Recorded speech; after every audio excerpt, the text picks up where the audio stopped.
आइए सभी कमर गर्दन सीधी करते हैं। आंख सहज आंख बंद, मन सहज, शांत भाव से एकाग्रचित होते हुए 3 बार पवित्र ओम का उच्चारण के साथ ओम।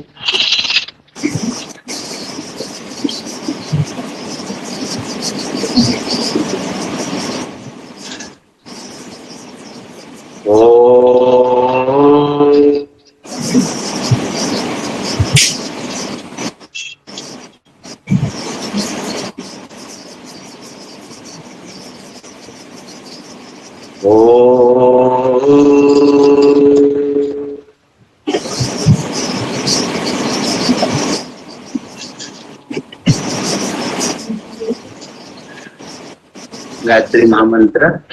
ओम भूर्भुवः स्वः तत्सवितुर्वरेण्यं भर्गो देवस्य धीमहि धियो यो नः प्रचोदयात्। ओम शांति शांति शांति। दोनों हाथ प्रणाम मुद्रा, आंखें बंद ही रहेंगे। संकल्प को दोहराएंगे मन ही मन। संकल्प करते हैं कि आजीवन यम और नियम का पालन करेंगे। हम पूरे विश्व में योग की पताका फहराएंगे।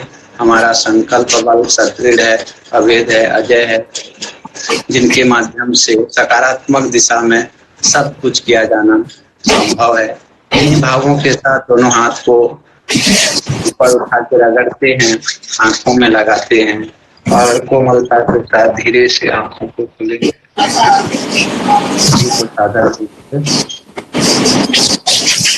हमने लास्ट अपना पढ़ा था, मल त्याग तक हम आ गए थे। मल और मल त्याग, प्रहा, दांत वगैरह सब में पाचन तंत्र में पाचन किस तरीके से होता है वो हमने पूरा पढ़ा था। ठीक है, अब हम इसमें पढ़ेंगे पाचन तंत्र के अंदर पाचन ग्रंथियां कौन कौन सी होती हैं जो कि अपना अपना कार्य करती हैं, और क्या उनका कार्य है, किस जगह लोकेटेड है, उनकी क्या लोकेशन है, ये चीजें पढ़ेंगे। आप सभी पढ़ के आए हैं ना? सभी लोग अपनी वीडियोस तो ऑन किया कीजिए, अच्छा लगता है पढ़ाने में। आहार नाल से संबंधित पाचन ग्रंथियों में लार ग्रंथियां, यकृत और अग्नाशय शामिल हैं। लार का निर्माण तीन जोड़ी ग्रंथियों द्वारा होता है। 3 जोड़ी ग्रंथियां होती हैं जिनसे लार निकलती हैं, और ये लार ग्रंथियां, यकृत और अग्नाशय, ये सब कुछ शामिल है इसके अंदर। हमने पढ़ लिया ना पहले जठर रस और अग्नाशय रस और लार ग्रंथियों के बारे में, तो उसमें वहां हमने अलग पढ़ा था। हम केवल जो जितने भी ये पाचन ग्रंथियां जो पाचन के अंदर जिनके स्त्राव होते हैं वो हम उसके बारे में पढ़ेंगे। तो इसमें इन्होंने वापस वही बताया है कि लार ग्रंथियां, यकृत, अग्नाशय, ये सारी चीजें इसके अंदर शामिल हैं जिसके अंदर से निकलती हैं। तो लार ग्रंथियों का निर्माण 3 जोड़ी ग्रंथियों से होता है। 3 तरह की 3 जोड़ी ग्रंथियां लार ग्रंथियों में होती हैं, 1, 2, 3 करके ओरिजिनेट होती हैं वो। और ये गाल में कर्णपूर्व, निचले जबड़े में अधोजंग और चिबुकी जिह्वा के नीचे स्थित अधोजिह्वा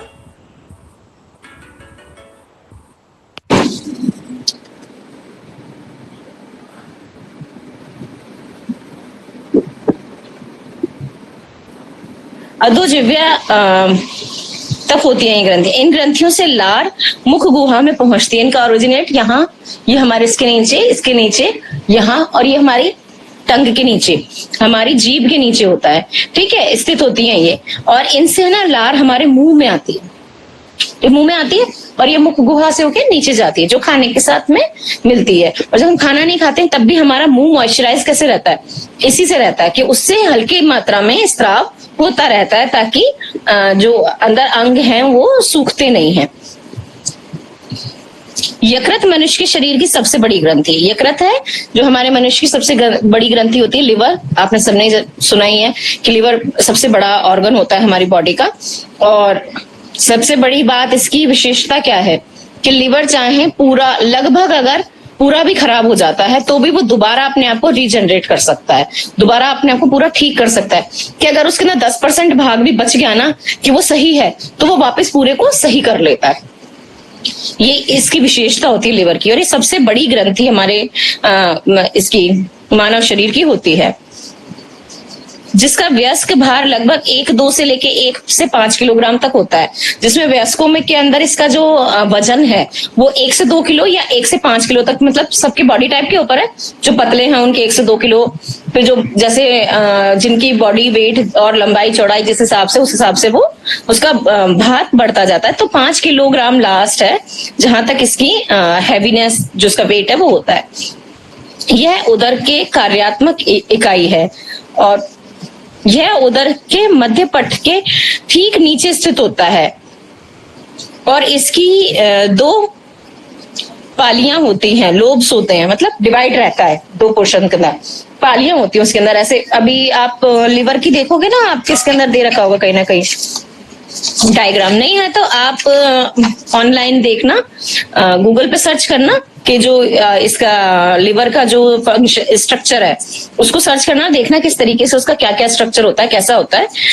और बहुत ये सिंपल सा है, बहुत बड़े बड़े काम करता है। ठीक नीचे स्थित होता है, हमारे उदर के पेट के बिल्कुल मध्य पटल के नीचे स्थित होता है और इसकी 2 पालियां होती है, लोब्स होते हैं 2 अलग अलग इसके अंदर। ये इतना हिस्सा ऐसा है और इतना हिस्सा ऐसा। यकृत पालिकाएं यकृत की संरचनात्मक कार्यात्मक इकाइयां हैं जिनके अंदर यकृत कोशिकाएं रज्जू की तरह व्यवस्थित रहती हैं। अब ये इसके अंदर है ना, इसकी जो यकृत की पालिकाएं हैं वो संरचनात्मक मतलब स्ट्रक्चरल, जो उसका स्ट्रक्चर है ना उसकी कार्यात्मक इकाई है। पूरे स्ट्रक्चर की जो कार्यात्मक इकाई है वो जो लोब्स है वो चीज है और वो बड़े अच्छे से अरेंज रहते हैं उसके अंदर, है ना। और रज्जू की तरह वो बने रहते हैं उसके अंदर, व्यवस्थित रहते हैं, मतलब पूरी तरह से उनका स्ट्रक्चर बना रहता है। प्रत्येक पालिका संयोजी ऊतक की एक पतली परत से ढकी होती है। हर एक पालिका पतली परत से ढकी होती है, ऊतक की पतली परत से, जिससे ग्लिन्सन्स कैप्सूल कहते हैं। और यकृत की कोशिकाओं से पित्त का स्राव होता है। यकृत की कोशिकाओं से क्या निकलता है? पित्त का स्राव होता है, जो यकृत नलिका से होते हुए एवं पतली पेशी थैली पित्ताशय से के अंदर सांद्रित एवं जमा होता है। यहाँ से निकलता है ये रस, पित्त रस, और जाकर के पित्ताशय के अंदर इकट्ठा हो जाता है। ठीक है ना, इकट्ठा कहाँ होता है? जाके पित्ताशय में, तो हम बोलते पित्त की थैली वही होता है पित्ताशय, उसके अंदर जाकर के वो इकट्ठा हो जाता है नलियों से होकर के। पित्ताशय की नलिका यकृतीय नलिका से मिलकर के एक मूल पित्त वाहिनी बनाती है। चित्र द्वारा चित्रित आप देख सकते हो इस चित्र के अंदर किस तरीके से आ रही है। पित्ताशयी जो नली है, नलिका एवं अग्नाशयी नलिका दोनों मिलकर के यकृत अग्नाशयी वाहिनी द्वारा गृहिणी में खुलती हैं। ये दोनों आकर के यहाँ गृहिणी में खुल जाती हैं। देखो आप पिक्चर के अंदर देखो, आपको दिखाई देगी कि ये यकृत वाहिनी है, ये पित्ताशय वाहिनी है, दोनों आकर के इसके अंदर खुल जाती हैं गृहिणी के अंदर। इधर से बनी हुई है ना गोल जो स्ट्रक्चर दिखा रखा है, उसको देखो, उसके अंदर आकर के दोनों खुल जाती हैं और खुल जाती हैं, जो अवरोधनी से मिलकर नियंत्रित होता है, अवरोधनी से नियंत्रित होती है। ठीक है, अब आगे हम पढ़ते हैं। पित्ताशय और अग्नाशय का वाहिनी तंत्र है ये पूरा जो ऊपर दे रखा है ना यकृत का, इसमें सारी ये वाहिनियां दे रखी हैं। अग्नाशय दे रखा है, अग्नाशय वाहिनी दे रखी है, गृहिणी दे रखी है, मूल पित्त वाहिनी दे रखी है, पित्ताशय वाहिनी दे, और ये पित्ताशय दे रखा है जो ऊपर छोटा सा गुब्बारे जैसा है ना, जिसमें ऐसी ऐसी धारियां बना रखी है, सबसे ऊपर ये पित्ताशय। इसके अंदर आकर के जो यकृत से पित्त स्राव होता है वो आके इसके अंदर सारा इकट्ठा हो जाता है। सीक्रेट होता है कहाँ पर? इसके अंदर, लिवर के अंदर, और लिवर से होकर के उनसे आके पित्त वाहिनियों से आके पित्ताशय में इकट्ठा हो जाता है। ठीक है, अग्नाशय यू आकार की गृहिणी के बीच स्थित एक लंबी ग्रंथि है जो बही स्रावी और अंतःस्रावी दोनों ही ग्रंथियों की तरह कार्य करती है। अग्नाशय यू आकार की जो गृहिणी है, देखो ये जो दिख रहा है ना गोल सा ऐसे करके जो इधर इसमें बना रखा है, जो गोल सी एक स्ट्रक्चर दे रखी है यू शेप की, जो ऊपर से कटी हुई नीचे से कटी दिखा रखी है ना, इसके बीच में है, ये गृहिणी के बीच स्थित है लंबी ग्रंथि। क्या है वो? अग्नाशय है वो। और ये अग्नाशय क्या है, ये बहिस्रावी और अंतरस्रावी, बाहर की तरफ भी स्राव निकलता है और अंदर की भी इसकी तरफ दो तरह के स्राव होते हैं इसके अंदर जो निकलते हैं।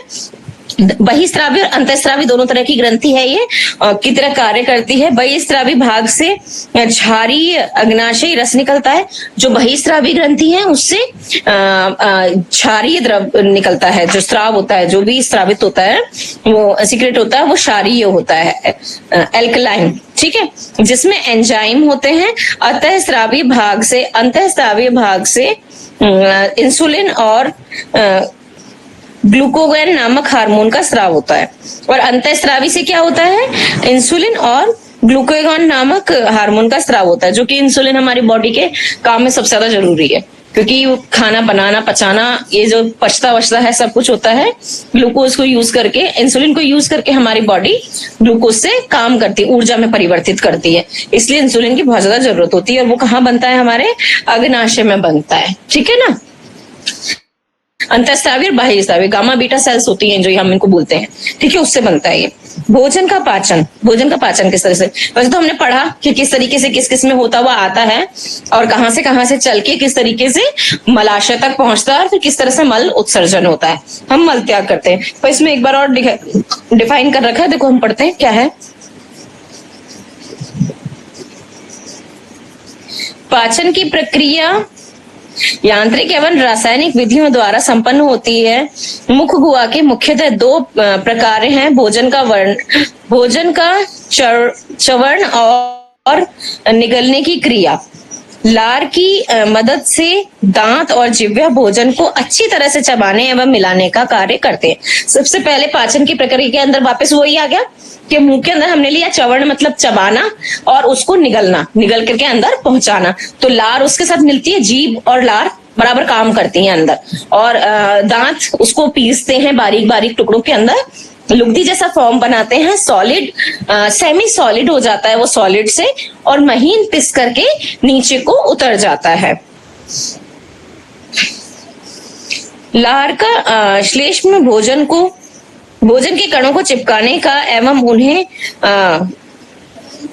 बोलस में रूपांतरित करने का काम करता है, मदद करता है, ठीक है ना। जो लार का ये श्लेष्मा जैसा होता है, चिकनापन जो होता है वो उसको जो ये बन जाता है ना लिक्विड सा, जो हम लुगदी जैसी बन जाती है खाने की, उसको बोलस बोलते हैं, कि वो आराम से हम निगल सके, इस तरीके का कार्य वो कर।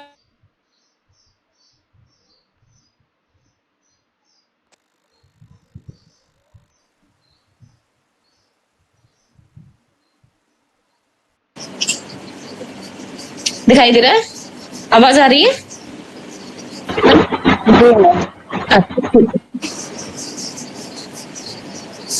इसके उपरांत निकलने की क्रिया द्वारा बोलस ग्रसनी से ग्रसिका में चला जाता है। उसके बाद में क्या होता है कि आपने उसको जब बोलस बन गया वो एकदम से, उसके उपरांत उसको निगलने की क्रिया की जाती है, यहाँ से ग्रसनी से होकर के नीचे ग्रसिका में चला जाता है। बोलस पेशीय संकुचन के क्रमानुकंचन द्वारा ग्रसिका के से आगे बढ़ता है और धीरे धीरे वो क्रमानुकंचन होता है और उससे आगे बढ़ता जाता है। जठर ग्रसिका अवरोधनी भोजन के आमाशय में प्रवेश को नियंत्रित करती है। जो जठर ग्रसिका होती है वो अवरोधनी भोजन के आमाशय में प्रवेश को नियंत्रित करती है, कि इस तरीके से यहाँ से उसके ऊपर उसका नियंत्रण रहता है उसके आने जाने पर। लार मुख गुहा के विद्युत अपघट है, जो इलेक्ट्रोलाइट्स होते हैं हमारी बॉडी के अंदर, जो इलेक्ट्रोलाइट्स होते हैं उसकी कमी से क्या होता है, हमें चक्कर आने लग जाता है, हमारा जी घबराने लग जाता है। ये इलेक्ट्रोलाइट्स अगर कमी हो जाती है बॉडी के अंदर तो ये जो मुख गुहा है ना उसमें विद्युत अपघट है, जो इलेक्ट्रोलाइट्स होते हैं NaKCl HCO3 वगैरह, ये क्या है, ये इलेक्ट्रोलाइट्स हैं जो हमारी बॉडी के अंदर बैलेंस बना के रखते हैं तत्वों का। एवं एंजाइम लार के एमाइलेज और टाइलिन और लाइसोजाइम होते हैं। क्या क्या होते हैं इसमें, एंजाइम, लार के अंदर एमाइलेज, टाइलिन, एमाइलेज और टाइलिन एक ही है, और लाइसोजाइम होते हैं, ठीक है। पाचन की रासायनिक प्रक्रिया मुख गुहा के कार्बोहाइड्रेट्स को जल में अपघटित करने वाली एंजाइम टाइलिन और टाइलिन की सक्रियता से प्रारंभ होती है, ठीक है। कार्बोहाइड्रेट को जल में अपघटित कर देती है। लगभग 30% स्टार्च इसी एंजाइम की सक्रियता में द्विशर्करा माल्टोज में अपघटित हो जाती है। जो ये हमारा है ना एंजाइम, इसकी सक्रियता में जो स्टार्च है वो द्विशर्करा माल्टोज के अंदर अपघटित मतलब टूट जाता है, ठीक है। और लार के उपस्थिति में लाइसोजाइम जीवाणुओं के संक्रमण को रोकता है। अब इसमें देखो, इसमें प्रक्रिया करके दिखा रखी है कि ये स्टार्च है, लार के साथ मिला और ये एमाइलेज माल्टोज के अंदर चेंज हो गया। इसकी जो ये इक्वेशन दिखा रखी है ना, ये इस तरीके से दिखा रखी है कि इसके अंदर ये मिला और ये इसमें विघटित हो गया। आमाशय की म्यूकोसा में जठर ग्रंथियां उपस्थित होती हैं। जठर ग्रंथियों के मुख्य रूप से 3 प्रकार की कोशिकाएं होती हैं, जैसे कि म्यूकस का स्राव करने वाली श्लेष्मा ग्रीवा कोशिकाएं पहले नंबर की है। म्यूकस का स्राव करने वाली श्लेष्मा ग्रीवा कोशिकाएं। उसके बाद सेकंड नंबर की है पेप्टिक या मुख्य कोशिकाएं जो प्रोएंजाइम पेप्सोनिलेज का स्राव करती हैं। और थर्ड है भित्तीय या ऑक्सेंटिक कोशिकाएं जो हाइड्रोक्लोरिक अम्ल HCl और नैज कारक स्रावित करती हैं। नैज कारक द्वारा विटामिन B12 के अवशोषण के लिए आवश्यक है। नैज कारक क्यों जरूरी है? ये विटामिन B12 की जो कमी हो जाती है हमारी बॉडी में, हम ऊपर से लेते हैं एज ए सप्लीमेंट, और कुछ खाने की चीजों में भी होता है। जब वो जाता है अंदर तो वो अवशोषित कैसे होगा, हमारे शरीर में काम कैसे करेगा? उसके बहुत सारे काम होते हैं, पर वो काम ही तब करेगा जब वो अवशोषित हो जाएगा। तो अवशोषित होने के लिए क्या चीज ज्यादा जरूरी होती है? वो है नैज कारक। आमाशय 4 से 5 घंटे तक भोजन का संग्रहण करता है। आमाशय की पेशीय दीवार के संकोचन द्वारा भोजन अम्लीय जठर रस से पूरी तरह से मिल जाता है और जिसे कायम कहते हैं हम, ठीक है ना। ये आमाशय में 4 से 5 घंटे तक संग्रह करके रखता है अपने अंदर भोजन को। उसमें सारे स्राव वगैरह मिलते हैं और चेंजेस आते हैं, और आमाशय की पेशी दीवार से संकोचन द्वारा भोजन अम्लीय जठर रस से पूरी तरह मिल जाता है। पहले तो आया था ऊपर से जो लार वगैरह थी वो क्या था? एल्कलाइन था। यहाँ आके क्या हो गया? एसिडिक हो गया, क्योंकि वहां पे स्राव किसका हो रहा है? एसिडिक रस का हो रहा है ना। तो उससे वो मिलकर के कायम, उसको हम बोलते हैं, उसमें अच्छी तरह से मिल जाता है और वो चेंज हो जाता है। प्रोएंजाइम पेप्सिनोनेज हाइड्रोक्लोरिक अम्ल के संपर्क में आने वाले सक्रिय एंजाइम पेप्सिन में परिवर्तित हो जाता है। उसके बाद क्या होता है? ये पेप्सिन में चेंज हो जाता है, जो कि आमाशय का प्रोटीन विघटीय एंजाइम है। अब इसके अंदर क्या होता है? आमाशय में प्रोटीन का विघटन होता है और उसका जो विघटन करता है ये वाला एंजाइम करता है, ठीक है। पेप्सिन प्रोटीनों को प्रोटियोज तथा पेप्टोस में बदल देता है। जठर रस में उपस्थित श्लेष्म एवं बाइकार्बोनेट श्लेष्म उपकबला इस तरह का स्नेहन और अत्यधिक सांद्रित हाइड्रोक्लोरिक अम्ल से उसका बचाव करते हैं। क्योंकि हाइड्रोक्लोरिक अम्ल है इसलिए जो श्लेष्मा वगैरह होती है उससे उसका बचाव हो जाता है ऑर्गन का, नहीं तो वो उसको भी फिर गलाएगा। हाइड्रोक्लोरिक अम्ल पेप्सिनों के लिए उचित अम्लीय माध्यम pH 1 से लेकर 8 तक तैयार करता है। नवजातों में जठर रस में रेनिन नामक प्रोटीन अपघटनीय एंजाइम होता है, जो नवजात होते हैं उनके अंदर, जो दूध के प्रोटीन को पचाने में सहायक होता है। क्योंकि नवजात क्या होते हैं, नवजात शिशु को तो हम केवल दूध ही देते हैं, तो उनके लिए ये इसके अंदर रहता है और उसका विघटन करता है, अपघटन करता है, ठीक है। और वो प्रोटीन को पचाने के लिए सहायक होता है। जठर ग्रंथियों की थोड़ी मात्रा में लाइपेज भी स्राव करती हैं। जो जठर ग्रंथियां होती हैं वो थोड़ी सी मात्रा में लाइपेज भी स्रावित करती हैं। छोटी आंत की पेशीय स्तर कई तरह की नलियां गतियां उत्पन्न करता है। इन गतियों में भोजन विभिन्न स्रावों से अच्छी तरह मिल जाता है। अब ये छोटी आंत क्या होती है का पेशीय जो स्तर होता है, उसकी जो पेशियां होती हैं वो क्या करती हैं, मांसपेशियां, वो संकुचन के द्वारा गति प्रदान करती हैं अलग अलग तरीके की गति से। वो क्या होता है, आगे जाता है और उसके अंदर जो भी चीजें हैं ये अच्छी तरह से मिल जाती हैं और पाचन की क्रिया और सरल हो जाती है। इससे पाचन की क्रिया और ज्यादा सरल हो जाती है।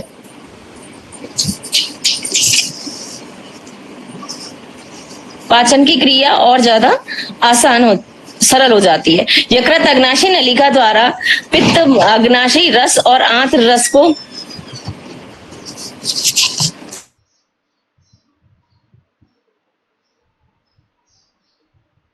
की।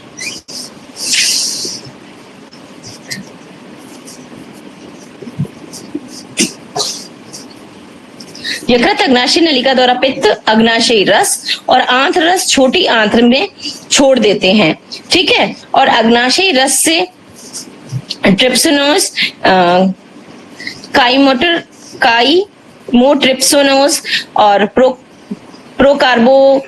कार्बोक्सीपेप्टाइड्स, एमाइलेज, ग्लूकोसेज एंजाइम निष्क्रिय रूप में होते हैं। ये सारे एंजाइम होते हैं बट वहां निष्क्रिय होते हैं, काम नहीं करते हैं वहां पे, कुछ भी वहां पे रह जाती हैं। आंत्र म्यूकोसा द्वारा स्त्रावित एटेरोकाइनेज और ट्रिप्सोनेज सक्रिय ट्रिप्सिन में बदला जाता है। इनको क्या कर देती है, सक्रिय ट्रिप्सिन के अंदर चेंज कर देती हैं, और जो कि अग्नाशयी रस के अन्य एंजाइमों को सक्रिय करता है। वो क्या करता है, अग्नाशयी रस के जो बाकी बचे हुए रस हैं उनको सक्रिय करता है, बात उसके दूसरे वाले को। ग्रहणी में प्रवेश करने वाले पित्त में पित्तवर्णक बिलिरुबिन होता है, और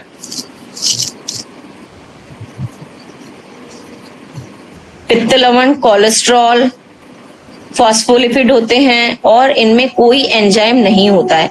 यहाँ पे ग्रहणी के अंदर प्रवेश करने वाले पित्त, ग्रहणी के अंदर जब खाना प्रवेश कर जाता है तो उसके अंदर क्या क्या चीजें हैं ये सारा इसमें बता रहे हैं कि ये चीजें इसके अंदर हैं, और इसके अंदर कोई भी एंजाइम अब यहाँ तक नहीं बचता है, क्योंकि ऊपर क्या हो गया कि हमारा एसिडिक था जो माहौल था सारा, और एसिडिक होने के बाद में एंजाइम वहीं पे न्यूट्रल हो जाता है। पहले पढ़ा था ना कि वो उसको न्यूट्रल कर देता है, क्षारीय और अम्लीय मिलते हैं तो न्यूट्रल हो जाता है वहां पे, और जब तक न्यूट्रल नहीं कर देता तब तक एसिड स्रावित होता ही रहता है। हमने पहले पढ़ा था पाचन के अंदर, हम पढ़ के आए पीछे।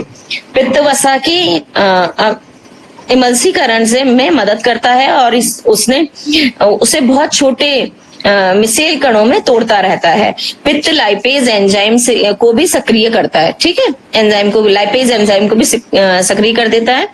आंत श्लेष्मा उपकला में ग्लोबलेट कोशिकाएं होती हैं जो श्लेष्मा का स्राव करती हैं। ग्लोबलेट कोशिकाएं क्या करती हैं, श्लेष्मा का स्राव करती हैं। म्यूकोसा के ब्रस्ट बॉर्डर कोशिकाओं और ग्लोबल कोशिकाओं के साथ आपस में मिलकर आंत्र स्राव या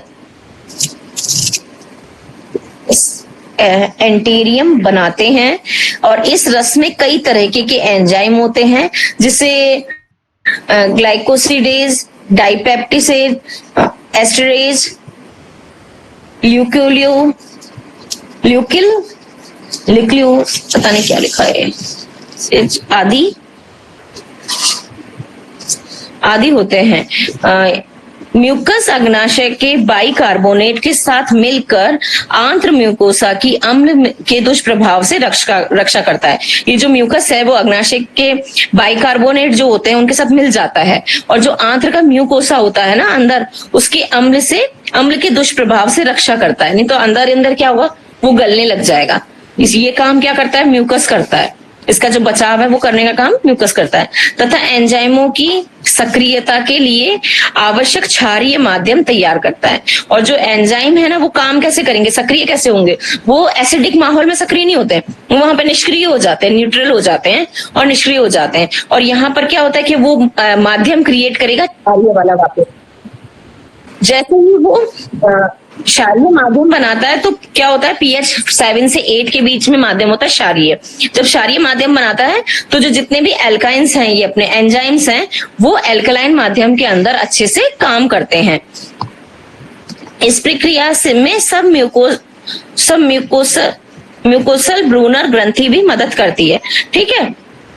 आंत्र में पहुंचने के बाद काइम की उपस्थिति प्रोटियोज, पैप्टिन, आंशिक अपघटित प्रोटीन, अग्नाशय रस के प्रोटीन अपघटित एंजाइम निम्न रूप से क्रिया करते हैं। अब ये जितने भी सारे नाम है ना, वो सारी के सारी चीजें यहाँ कैसे क्रिया कर रही हैं, ये सारी चीजें हैं आगे क्रिया करके चेंज किसमें हो गई, ट्रिप्सिन, क्राइमोट्रिप्सिन के अंदर ये चेंज हो गई हैं, ठीक है ना। और काइम वगैरह ये सारी चीजें जो है बन करके अपघटित कैसे हो जाते हैं, ये इसमें ये जो नीचे क्रिया दे रखी है ना छोटी सी, आप देखो इसके नीचे दे रखी है, उसमें चेंज हो जाते हैं। और जो पॉलीसैकेराइड है, जो स्टार्च है, वो टूट के किसमें बदल जाता है, डाइसैकेराइड के अंदर। पॉलीसैकेराइड, डाई, पॉली मतलब एक, डाई मतलब 2, सैकेराइड के अंदर चेंज हो जाता है, मतलब छोटा हो गया ना, बड़े से छोटा।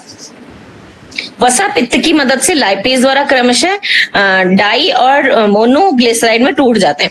जो वसा होता है, जो वहां पे जितना भी फैट होता है, वो पित्त जो होता है, जो पित्ताशय के अंदर पित्त नहीं इकट्ठा है, यकृत से निकला पित्त पित्ताशय के अंदर इकट्ठा हो गया, और पित्ताशय वो पित्त क्या करता है, वसा पित्त की मदद से टूट जाता है अंदर, ठीक है ना। वसा पित्त की मदद से लाइपेज द्वारा पित्त उसके अंदर हेल्प करता है, और लाइपेज के द्वारा वो क्रमशः डाई और मोनोग्लिसराइड के अंदर टूट जाते हैं। छोटे छोटे पीसेस, छोटे मतलब ये छोटी इकाइयां हैं, नाम है ये इकाइयों के, ठीक है ना, उनके अंदर टूट जाते हैं।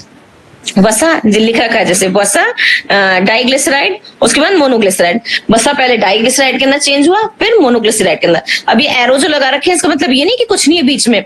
वसा ने किसके साथ क्रिया करी, पित्त को साथ में लेकर के, जो लाइपेज एंजाइम है इसके साथ मिलकर के टूटा है वो, ठीक है ना। तब भी फिर वो डाइग्लिसराइड और पोलोग्लिसराइड के अंदर चेंज हुआ है आगे।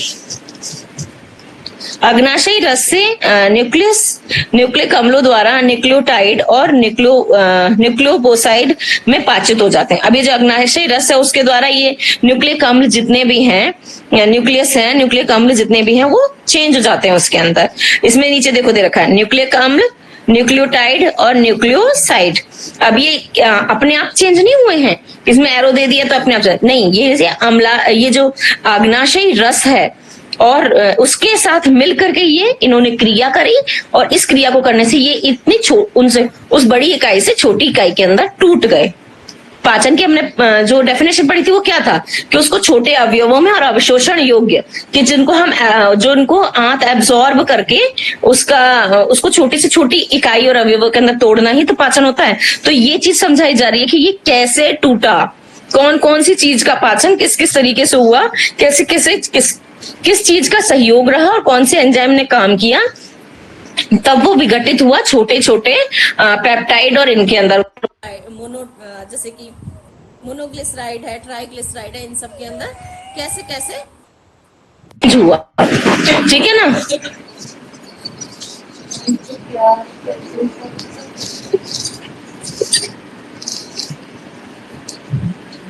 आंत्र रस के एंजाइम उपयुक्त अभिक्रियाओं के अंतिम उत्पादों को पाचित कर अवशोषण योग्य सरल रूप में बदल देते हैं।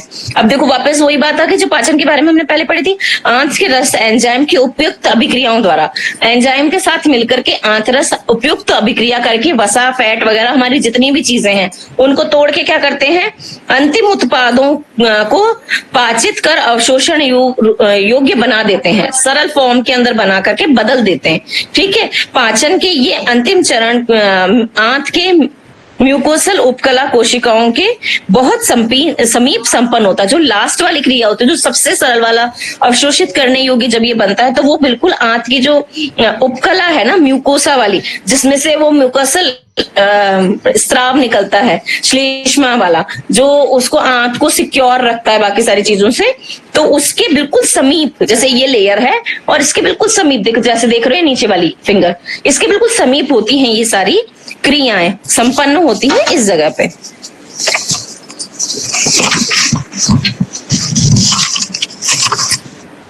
देखो इसमें आगे भी और क्रियाएं सारी दिखा रखी हैं कि किस किस तरीके से बाकी की क्रियाएं हो रही हैं। डाइपेप्टाइड कैसे चेंज हो रहा है अमीनो एसिड्स के अंदर, माल्टोज, ये ग्लूकोज प्लस ग्लूकोज के अंदर दो ग्लूकोज के अणु बन गए इसके अंदर। लैक्टोज, लैक्टेज से काम वो मिलकर के ग्लूकोज और ग्लैक्टोज दो अलग अलग अणु बना दिए। सुक्रोज सुक्रेज से किया और ग्लूकोज और फ्रक्टोज दो चीजें बना दी उसने।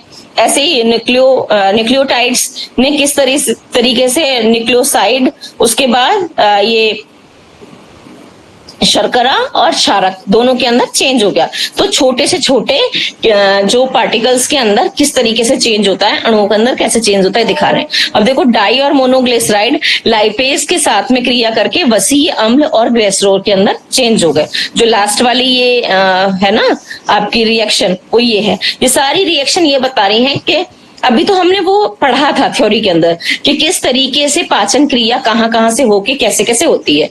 हमने मुंह से लेकर के, जो हमारे मुंह गुहा जिह्वा से, यहाँ लार से स्टार्ट होकर किस तरह से गले से होकर के अग्नाशय, आमाशय, ग्रसनी, इन सब में से छोटी आंत, फिर बड़ी आंत, और फिर मलाशय तक पहुंचता है ना, वेस्ट पार्ट। तो ये किस तरीके से होता है वो हमने थ्योरिकल पढ़ा। अब इन्होंने ये रिएक्शन के रूप में यहाँ पे बता दिया है कि कौन सी चीज किसके साथ किसके सहयोग से क्या क्रिया करती है, तो लास्ट उसका जो प्रोडक्ट है वो क्या बनता है। ये सारी वो चीजें हैं।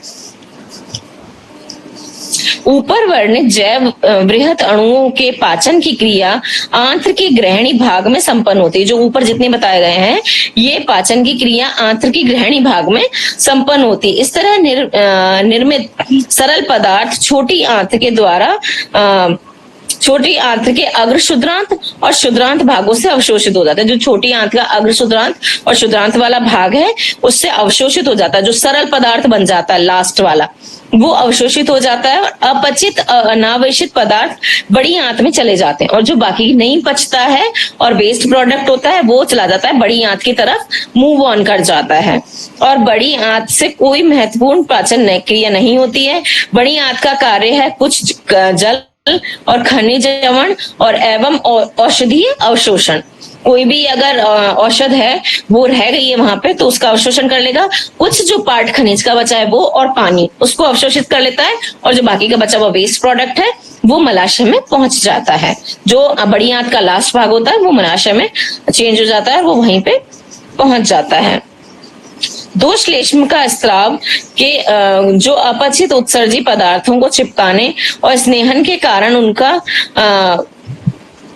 बाह्य निकास आसान बना देता है। वो चिकनापन के कारण वो जो बन जाता है और उसको बाहर निकालने के लिए आसान बना देता है। वो अगर वो हार्ड हो खुरदुरा हो तो वो नहीं निकल पाएगा, ठीक है ना, आसान बना देता है। ठीक है, अपचित और अवशोषित पदार्थों को ही मल कहते हैं। जो अवशोषित नहीं होता है और अपचित होता है, जो पचता नहीं, जिसको तोड़ नहीं पाए, जिसको चेंज नहीं कर पाए, वो ही उसी को ही मल कहते हैं।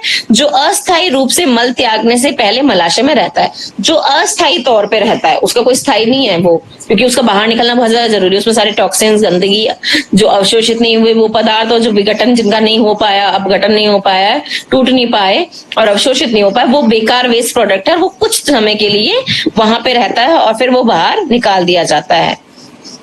अस्थायी रूप से रहता है वहां पे, ठीक है ना। जठरांतिक पथ की क्रियाएं विभिन्न अंगों की उचित समन्वय के लिए तंत्रिका एवं और हार्मोन के नियंत्रण से होती हैं। तंत्रिका और हार्मोन के नियंत्रण से काम करती हैं ये। और भोजन के भोज्य पदार्थों को देखने, उसकी गंध अथवा उसके मुख नली में उपस्थिति लार ग्रंथियों को स्राव के लिए उद्दीप्त कर देती हैं। उसका जो रंग रूप और उसकी खुशबू है, या फिर वो मुंह के अंदर एक अगर उसका टुकड़ा आ गया तो वो क्या करती है, लार ग्रंथियों को उत्तेजित करके लार सीक्रेट करवाती है। ये काम होता है। इसी प्रकार जठर और आंतरिक स्राव भी तंत्रिका संकेतों से उद्दीप्त होते हैं। इसी प्रकार बाकी के भी जो ये जठर और आंतरिक स्राव है वो भी इसी तरीके से काम करते हैं। आहार नाल में विभिन्न भाग की पेशियों को सक्रियता भी स्थानीय और केंद्रीय तंत्रिकी क्रियाओं द्वारा नियमित होती है। और ये जो आहार नाल के विभिन्न भागों की भाग हैं, उनकी जो पेशियां हैं, पेशियों की जो सक्रियता है वो भी स्थानीय और केंद्रीय तंत्रिका तंत्रों के द्वारा ही नियमित की जाती है।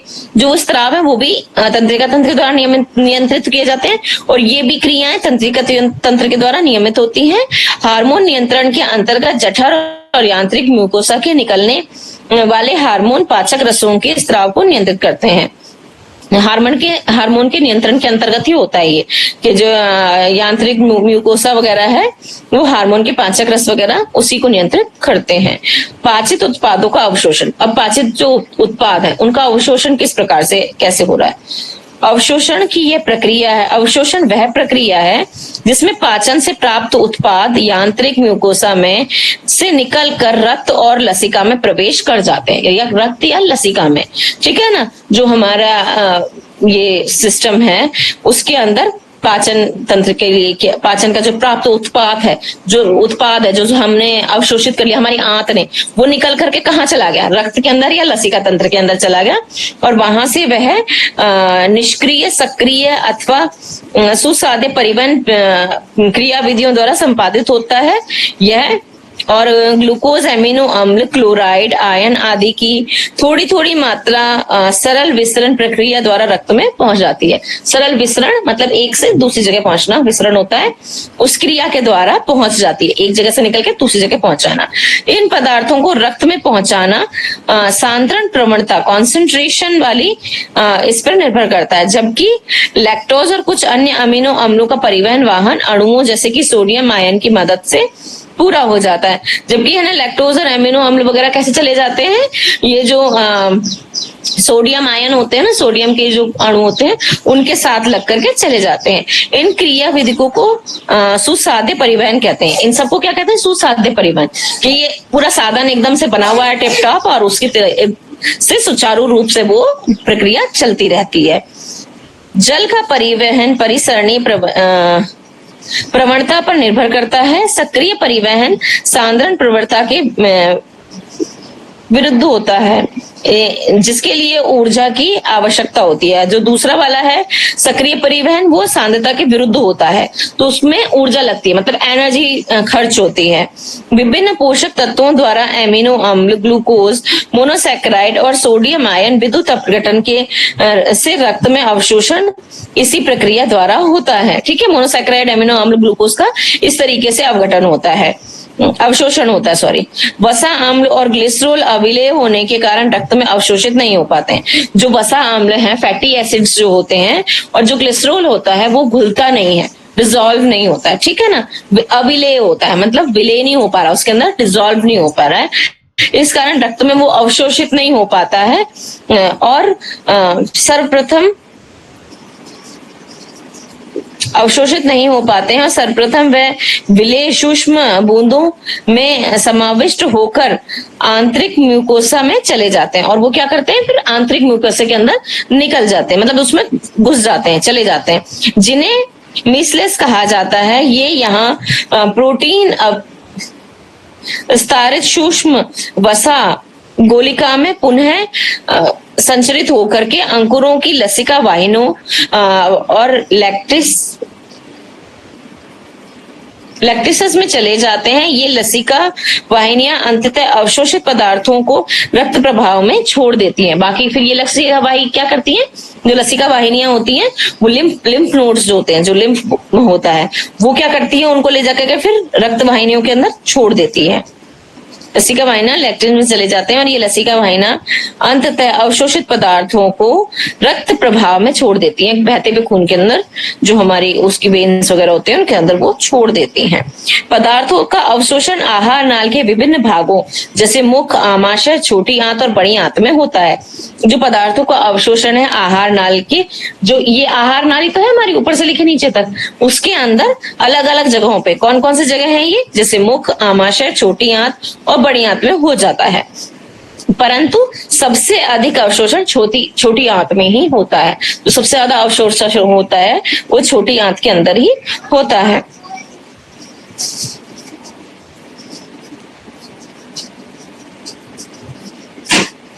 अवशोषण सारांश अवशोषण स्थल और पदार्थ तालिका 1 में दिया गया है। अवशोषित पदार्थ अंत में ऊतकों में पहुंच जाते हैं, जहां वे विभिन्न क्रियाओं में प्रयोग लाते हैं। लास्ट में क्या होता है, वो ऊतकों में पहुंच जाते हैं और विभिन्न प्रकार की जो क्रियाएं होती है करने में वो सहयोग करते हैं। इस प्रक्रिया को स्वांगीकरण कहा जाता है। ठीक है, इस जो पूरा प्रोसेस है कि यहाँ से ऐसे ऐसे करके गया और फिर जाकर के पहुंचा ऊतक में, और ऊतक ने क्या किया, यूज किया विभिन्न प्रकार की क्रियाओं को करने में। इसको क्या कहते हैं, स्वांगीकरण कहते हैं इस क्रिया को। ठीक है, पाचक अवशिष्ट मलाशय में कठोर होकर के सब मल बन जाता है और तांत्रिकी प्रवृत्ति मैंने न्यूरल रिफ्लेक्स के द्वारा ये क्रिया शुरू करता है, और जिससे मल त्याग की इच्छा पैदा होती है। जब ये इकट्ठा हो जाता है और हार्ड हो जाता है तो फिर मल त्याग की इच्छा होती है और आप है ना जाते हैं उसके लिए। मल द्वार के से मल का विक्षेपण एक ऐच्छिक क्रिया है जो कि बृहद क्रमांकुचन गति से पूरी होती है। ये ऐच्छिक होती है पर वो होता तो नेचुरली है, और वो निकालना भी बहुत ज्यादा जरूरी होता है। आप उसको अच्छे से करके और उसके बाद में ये जो बृहद आंत मतलब बड़ी आंत के क्रमानुकुंचन सिकुड़ने और उससे वो क्रिया पूरी होती है। पाचन तंत्र के विकार और अनियमितता है। 51 हो गए। नहीं कुछ पूछना है तो मैं इसको पढ़ा दूं लास्ट वाले टॉपिक को, फिर कल हम उत्सर्जन तंत्र पढ़ेंगे गुदा और उसके कार्य, है ना। इसको कंप्लीट कर देते हैं, आज पाचन तंत्र को क्लियर कर देते हैं। जो चौथा है, पाचन तंत्र के विकार क्या है। विकार, इसमें डिसऑर्डर्स क्या होते हैं, अनियमितताएं क्या क्या हैं, सुनो आप। आंत्र नलिका की शोध जीवाणुओं और विषाणुओं के संक्रमण से होने वाला एक सामान्य विकार है, ठीक है। आंत्र का संक्रमण परजीवियों और परजीवियों जैसे फीताकृमि, गोलकृमि, सूत्रकृमि, हुकवॉर्म, पिनवॉर्म आदि से भी होता है। ये सब तरीके के जो परजीवी होते हैं उससे जो हमारे आंतों के अंदर इन्फेक्शन होता है। आंत्र संक्रमण क्या है, हमारे जो भी हमारे आते हैं उसके अंदर इन्फेक्शन का होना, जो इन सब तरीके के कृमियों के कारण होता है, जो कि परजीवी हैं। पीलिया, इसमें यकृत प्रभावित होता है, ये लिवर को सीधे प्रभावित करता है। और पीलिया में त्वचा और आंख पित्त वर्णकों से में जमा होने के कारण पीले रंग के दिखाई देते हैं। जो पीलिया हो जाता है तो उसका ना येलो येलो कलर का है, आपने देखा हो तो नेल्स भी येलो हो जाते हैं और आंखें भी पीली दिखाई देने लग जाती हैं, जो कि पीलिया की सबसे पहली पहचान होती है, क्योंकि वहां पे पित्त वर्णक जम जाते हैं तो वो पीले दिखाई देने लग जाते हैं। वमन, वॉमिटिंग क्यों होती है, यह अग्नाशय से संग्रहित पदार्थों को मुख से बाहर निकालने की क्रिया है।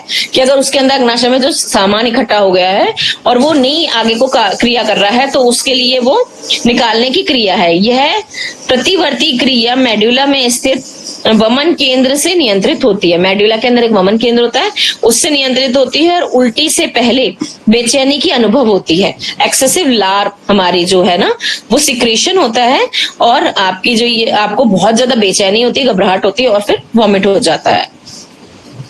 प्रवाहिकाएं, डायरिया जो है वो कैसे होता है, आंत्र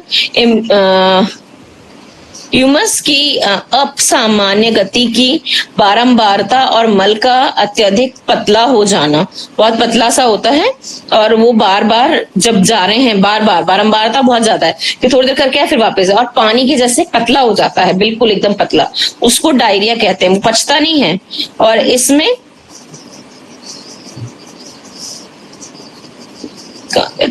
कहलाता है, इसमें भोजन अवशोषण की क्रिया घट जाती है। भोजन अवशोषण नहीं हो पाता इसलिए वो फटाफट बहुत ज्यादा जल्दी हमें जाना पड़ता है इसको उत्सर्जित करने के लिए। कोष्ठबद्धता व कब्ज, कॉन्स्टिपेशन क्या है, कब्ज में मलाशय में मल रुक जाता है, इकट्ठा हो जाता है, वहां जम जाता है और वो आंत्र की गतिशीलता उससे अनियंत्रित हो जाती है। जब वो वहां से निकलेगा नहीं तो गतिशीलता कैसे रहेगी नहीं ना, क्रमानुकुंचन पूरी तरह से हो नहीं पाएगा, अपच हो जाएगा, मतलब खाना फिर पचेगा भी नहीं, इस कारण से क्रिया नहीं होने से इस स्थिति में भोजन पूरी तरह नहीं पचता है और पेट भरा भरा ही महसूस होता है। जबकि खाली नहीं हो रहा तो फिर भरा भरा महसूस होना सामान्य है। गैस भी बनती है इससे और खाने के जो हमारे पचाने की शक्ति वो भी खत्म हो जाती है और इसमें एंजाइमों के स्राव की कमी होती है। व्यग्रता, खाद्य विषाक्तता, अधिक भोजन करने या अधिक मसालेदार भोजन करने के कारण ये सारी चीजें उत्पन्न होती हैं। जो कब्जी है ना उसमें बहुत बड़ा रोल इसका भी है कि आप किस तरीके के मसाले यूज कर रहे हैं और कितना तेल वगैरह यूज करते हैं। सारांश क्या है इसका, ये पढ़ते हैं। मानव के पाचन तंत्र में एक आहार नाल और सहयोगी ग्रंथियां होती हैं। आहार नाल मुख, गुहा, ग्रसनी, ग्रसिका, आमाशय, क्षुद्रांत, बृहदांत, मलाशय और अमलदर से बनी होती है। ये पूरी की पूरी आहार नाल किस ऑर्गन से बनी होती है, याद कर लेना, बहुत इंपॉर्टेंट होती है, ये हमें पता होना चाहिए। सहायक पाचन ग्रंथियों में लार ग्रंथि, यकृत, पित्ताशय सहित अग्नाशय है।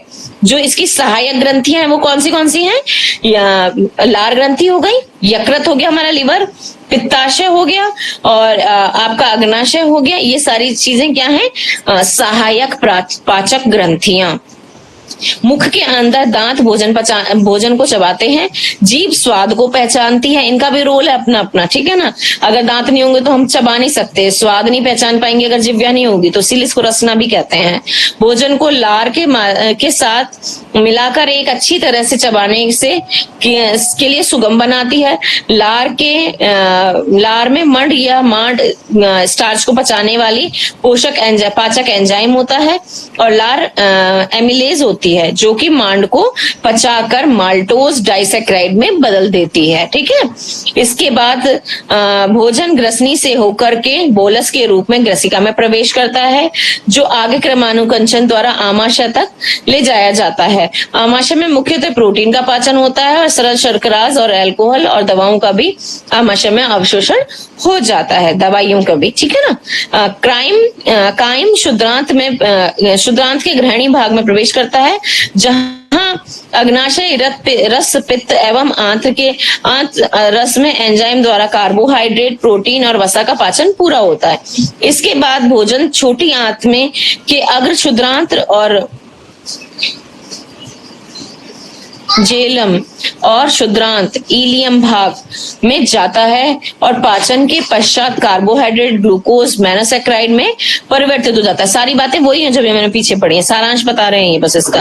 अंततः प्रोटीन टूटकर अमीनो एसिड्स और वसीय अम्लों में, फैटी एसिड्स के अंदर और ग्लिसरॉल में परिवर्तित हो जाता है और आंत उत्पादों का पाचित आंत अंकुरों द्वारा उपकला स्तर द्वारा होता है और शरीर में अवशोषित हो जाता है। अपचित भोजन मल के द्वारा मल कपाट द्वारा बृहदांत्र के अंधनाल में जाकर के प्रवेश करता है। इलियोसिकल कपाट मल को वापस आने नहीं देता, इसमें एक तरीके का वो होता है और वहीं से वो बंद हो जाता है कि वो पोर्शन अलग हो गया जो मल वाला है और ये इधर वाला बृहदांत्र वाला अलग हो गया, एक तरीके से वो बंद हो जाता है, प्रमाण कुंचन होता है, इस तरह से बंद हो जाता है। ठीक है,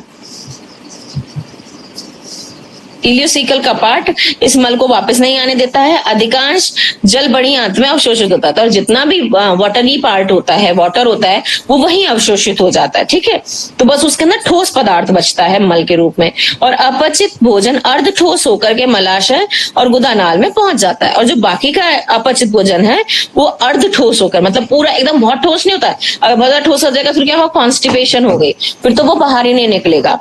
अब इसमें वो अर्ध ठोस होकर मलाशय और गुदानाल में पहुंच जाता है और वहां से अंततः गुदा द्वारा बहिश्रेपित कर दिया जाता है और उसके बाद में उसे बाहर निकाल दिया जाता है यहां से करके। ठीक है, ये इसका पूरा सारांश था। बार बार इन्होंने रिपीट करके यही बताया। इसमें सहायक पाचन ग्रंथियां और किस किस तरीके से कौन कौन से ऑर्गन में कितना पाचन हुआ, ये सारी चीजें बताई गई हैं। ठीक है, कुछ नहीं समझ में आया तो कल पूछ लेना, आज तो टाइम हो गया है। शांति पाठ करवा दीजिए हेमंत जी। हम कल पढ़ेंगे उत्सर्जन तंत्र, सभी पढ़ के आए, बहुत इंपॉर्टेंट है ये वाला तंत्र भी। क्या है जी, 15 हेमंत जी? जी मैम। हाँ, करवा शांति पाठ। सभी सहज भाव से आंखों को बंद, सर्वकुशल प्रार्थना।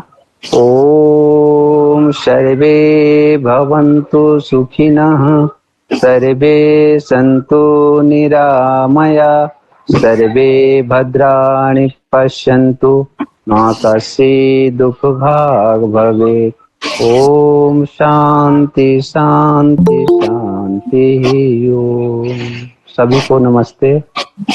मैम जी नमस्ते। कल पढ़ के आइएगा सभी लोग, बहुत इंपॉर्टेंट टॉपिक है, अच्छे से समझ में आएगा फिर।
प्रणाम सभी को। प्रणाम भैया। प्रणाम सभी को।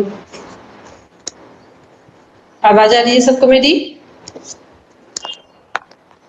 जी मैम। चलिए सभी लोग बैठेंगे, दोनों हाथ ज्ञान मुद्रा में या प्रणाम मुद्रा में रखेंगे, आंखें बंद, कमर गर्दन एक सीध में। अपने माता पिता, इष्ट देव